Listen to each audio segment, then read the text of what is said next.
Do you know this game? It's my favorite. All you have to do is lie very quietly, that's it, just like you were made of stone. Don't blink. Don't even breathe. And whatever you do, don't tell them you replaying a game. They all want to play with you, but you must let them. Because when they join in, it won't be a game anymore. Every year I visit my father's grave in the veteran cemetery. He was a war hero, or so I was told. He died when I was 5, so I hardly even remember him. I'm not even going for sentimental reasons, I just like having a quiet place away from the world where I can put everything in perspective. Last weekend I knelt to place flowers there and opened my mind to the clear air. I was alone except for 2 young girls, couldn't have been more than 10, visiting the adjacent grave. I heard them talking softly with some lady, but I didn't really pay any attention. I was here for me. Yes, dealing with car insurance or taxes is exhausting. But compared to him dying for our country, how could I allow myself to become frustrated with the minor annoyances of my daily life? I found resolve in the stillness of the dead air, and each time I left I would be ready to face each new challenge life 51 sleepless nights 140 had to offer. I didn't notice until I started down the hill that the 2 children were leaving alone. Who could they have been talking to?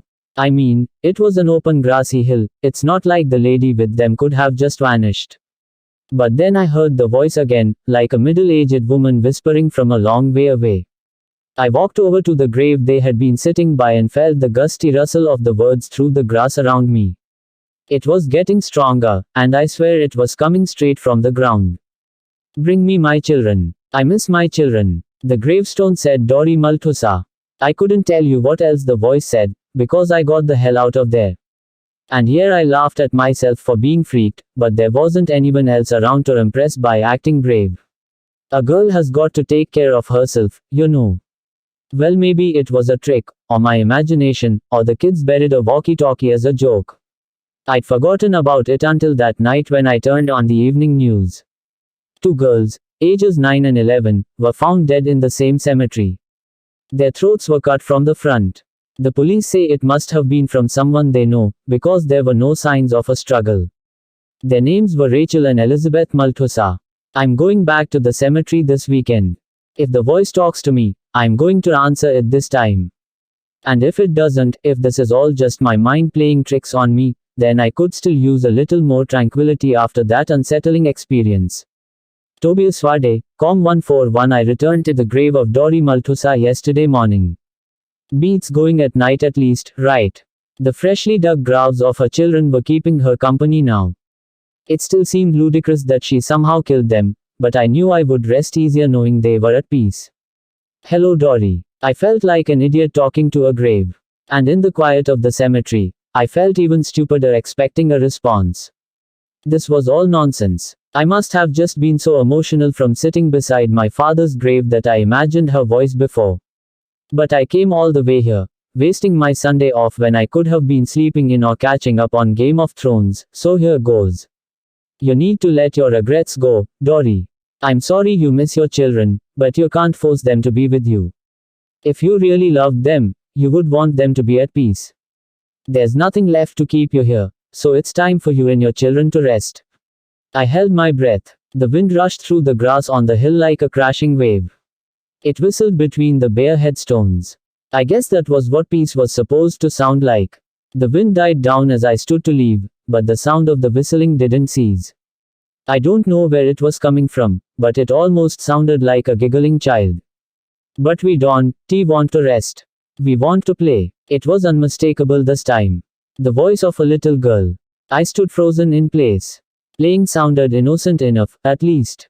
Then you shall play, little darlings. I will give you everything you ever wanted, my beautiful children. It was Dori's voice this time, the same I heard during my last visit. 51 sleepless nights 142. There's no one to play with, I replied. Go to sleep. The wind was picking up again, and I pulled my shawl tighter against the sharp tongues of morning air. We want someone to play with. Another voice from another little girl. Can't we go to school anymore, Mom? No. And it is my fault for taking you away, she replied. I am such a wicked, selfish mother. But I will make it right again. I will bring you all the children from your class, and you can stay with me forever and never be lonely.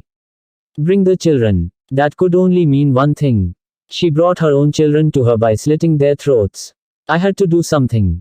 I had to warn them, or their parents, or hell I don't know. I had to tell someone. The other children don't want to play, is all I could think of. Shit, I wish I'd said something better now. There weren't any more words that time. Just the giggling wind which whistled through the headstones.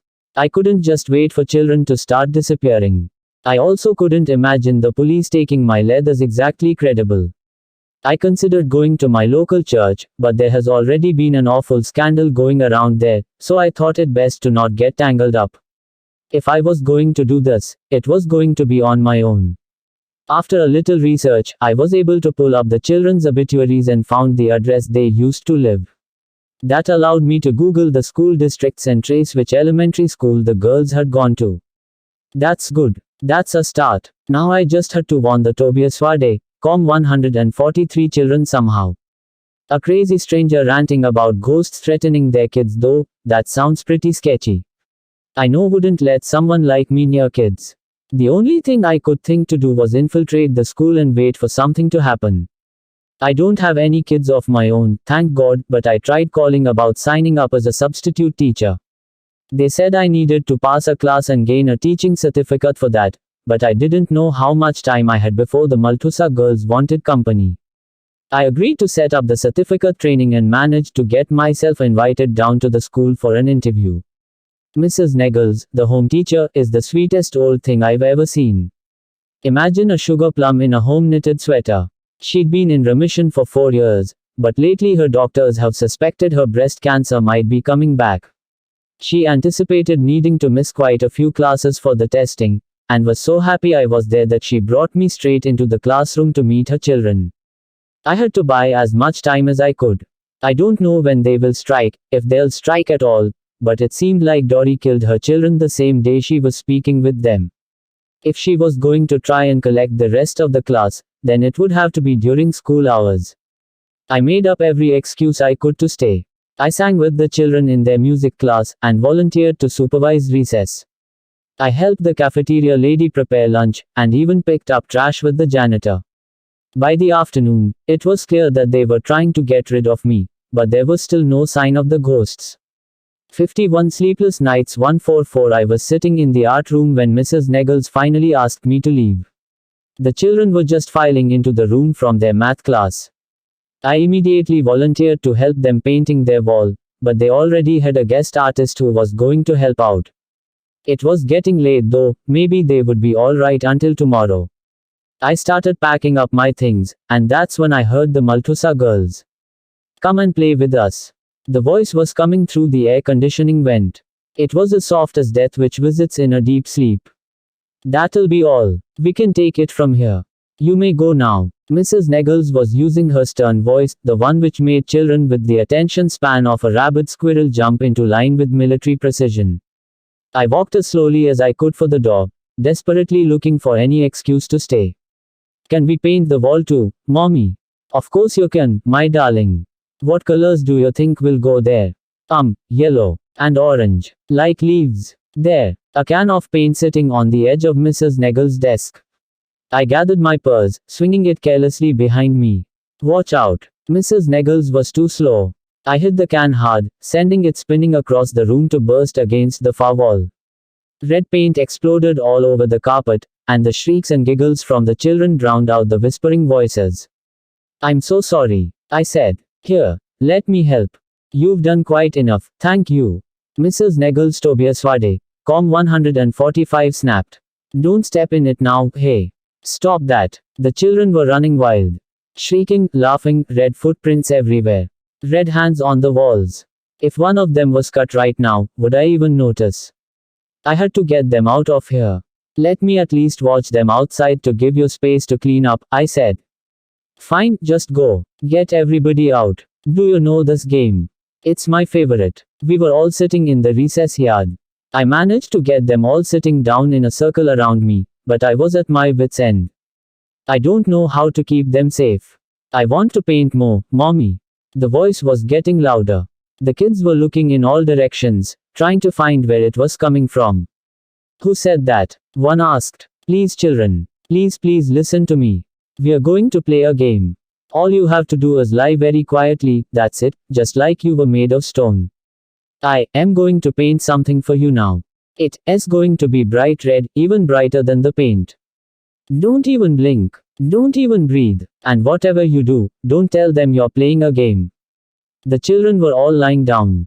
Their eyes were closed. At least if they were to die now, they wouldn't see it coming. I want to paint with them.